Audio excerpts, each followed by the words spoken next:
আসসালামু আলাইকুম রহমতুল্লাহ। যৌবনে দাড়ি টুপি ও ইসলামী লিবাস, অনেকের মনে এরকম হয় যে এখন যেই বয়সটা, এই বয়সে হুজুর হয়ে গেলে, এই বয়সে দাড়ি রাখলে, এই বয়সে জুব্বা টুপি পরলে কেমন হয়। এই যৌবনে যাদের এই সমস্যাগুলো, আজকে তাদের এই সমস্যাগুলো সমাধান হয়ে যাবে ইনশাআল্লাহ কোরআন এবং হাদিস থেকে। যৌবনে দাড়ি রাখতে, টুপি পরতে, ইসলামী লিবাস গ্রহণ করতে অনেক যুবক কণ্ঠিত, অনেক যুবক এইরকম প্রশ্ন আসে। অনেক গভীরভাবে চিন্তা করলে দেখা যাবে এই কণ্ঠার মূল কারণ হলো তারা মনে করে দাড়ি রাখলে, টুপি পরলে, ইসলামী লিবাস পোশাক পরিধান করলে মেয়েরা তাদের কাছে ঘিসবে না। হ্যাঁ, এটাই তো, এইরকমই চিন্তা মস্তিষ্ক, হ্যাঁ এইরকমই চিন্তাই হয় যে আমি যদি এই বয়সে দাড়ি রাখি, যদি এই বয়সে টুপি পরি, সুন্দর ইসলামিক লিবাস পরি, টুপি পরি, তাহলে কোনো মেয়ে আমার কাছে ঘিসবে না। তাদের এরকম চিন্তা হয়, তাদের কাছে ঘিসবে না। জীবনে অনেক রোমান্স থেকে তারা বঞ্চিত হবে। হ্যাঁ, তাদের এই চিন্তাই, জীবনে অনেক রোমান্স থেকে তারা বঞ্চিত হবে। তারা মনে করে দাড়ি রাখলে, টুপি পরলে, ইসলামী লিবাস পোশাক পরিধান করলে অনেকে তাদেরকে হুজুর বলে টিটকিরি মারবে, তাদেরকে ক্রিটিসাইজ করবে। কিন্তু যুব সমাজকে মনে রাখতে হবে, তারা যদি পবিত্র জীবনের অধিকারী হতে ও থাকতে চায়, তাহলে এমন পদ্ধতি তো গ্রহণ করাই চাই।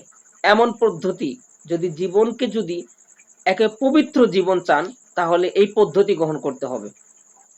সহজতা থাকা এই পদ্ধতিতে যখন থাকবেন, তখন সহজে আপনার পবিত্র জীবন, সুন্দর জীবন এই পদ্ধতিতেই আসবে, অন্য কোনো পদ্ধতি আসবে না। মেয়েরা কাছে ঘেঁষলেই তো তাদের জীবন পাপ পঙ্কিলতায় নিমজ্জিত হয়ে যেতে পারে। বিবাহের আগে দাড়ি টুপি লিবাস পরার কারণে যদি কোনো মেয়ে যদি কাছে না ঘেঁষে, নারী কাছে ঘেঁষলেই তো জীবন তো অপবিত্র হয়ে যায়। কখন? বিবাহের আগে।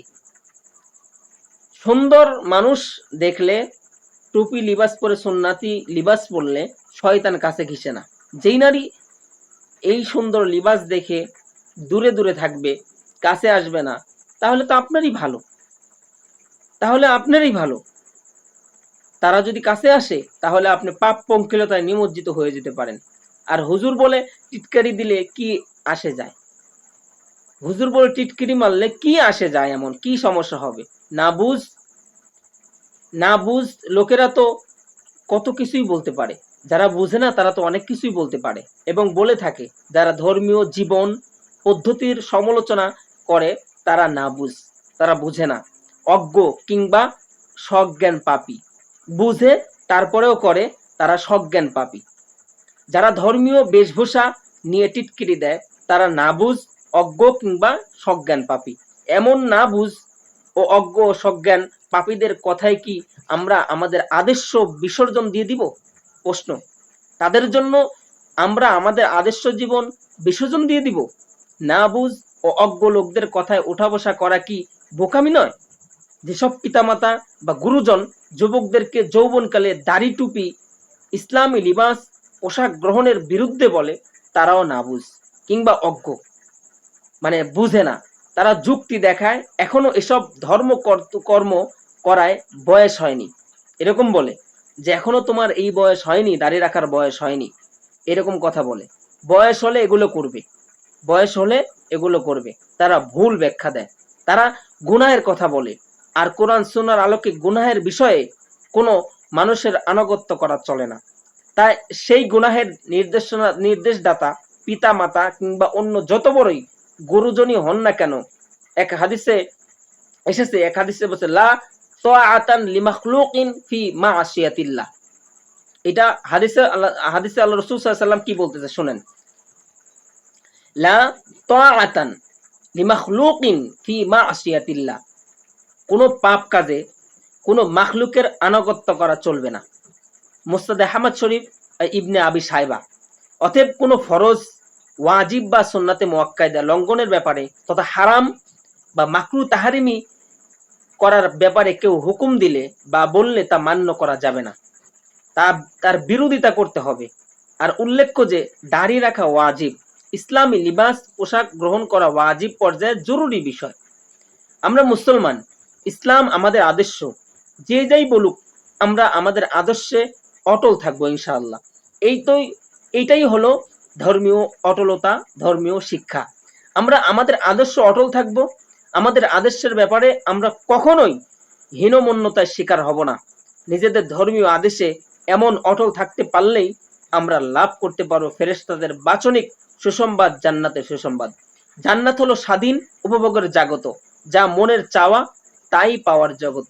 কোরআনে এই কারিমে বিভিন্ন জায়গায় এরকম আছে।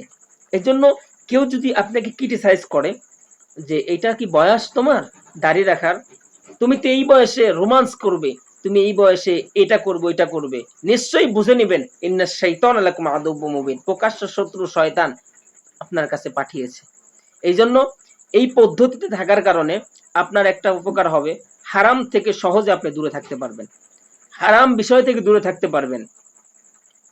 আল খবিসাতু লিল খবিসিনা আল খবিসাতু লিল খবিসাত আত-তাইয়্যিবিনা লিত-তাইয়্যিবাত। আল্লাহ তাআলা কোরআনের মধ্যে স্পষ্ট আয়াত যে খারাপের সঙ্গে খারাপ, দুষ্টুর সাথে দুষ্টু, ভালোর সঙ্গে ভালো। ভাই, আপনি যদি এইভাবে ঘোরেন, হারাম মুক্তভাবে ঘুরতে পারেন, আল্লাহ তাআলা আপনাকে হালাল একটা জীবন সঙ্গিনী দিবে। আর আপনি যদি দুষ্ট হয়ে থাকেন তাহলে আপনি দুষ্টই পাবেন। অপেক্ষা করেন, যার জন্য আপনি দাড়ি টুপি লিবাস ছেড়ে দিলেন সে চিরজীবন থাকবে না, এই সুন্দর রমণী চিরজীবন থাকবে না। আল্লাহর সাথে গাদ্দারি করেন তো একদিন আল্লাহ ছাড় দেয় কিন্তু ছেড়ে দেন না। মনে রাখেন, আল্লাহর জন্য সবকিছু ছাড়া যায়, কিন্তু তাদের জন্য আল্লাহকে ছাড়া যায় না। আল্লাহ তাআলা সবাইকে আমল করার তৌফিক দান করুক। আসসালামু আলাইকুম ওয়া রাহমাতুল্লাহ।